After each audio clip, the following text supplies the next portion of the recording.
Bueno, dudarik gabe, momentu zoriontsua niretzako, nire familiarentzako, nire lagunentzako, atletiken egotea ametsa izan da betidanik eta oso pozik nago.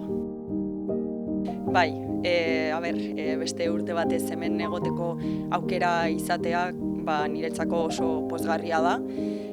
Nire partetik lana eskaini diezaioket klubari, pozik nago, sendotsu eta lana hasteko irrikitan.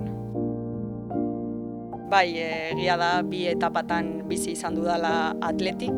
Hemendik gaztea nintzenean, hemendik alde egin behar izan nuenean, aldagelan zegoen jende oso veteranoa eta ni gaztea nintzen. Orain, kasu honetan, niri tokatzen zait veterana izatea eta bueno, beste erabatera bizitzen da momentua, baino gogotxo.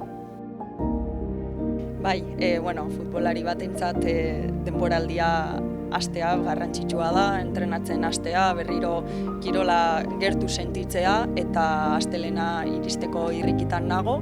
Hitz egin dut zenbaitetan entrenatzaile berriarekin, bitirekin, energia askorekin dator, hori trasladatu dit, horrek asko motibatu egiten nau eta ea astelena laizter iristen dan eta berriro ere nire taldekideekin, staff tekniko berriarekin eta proiektu berria eta polita egitea lortzen dugun.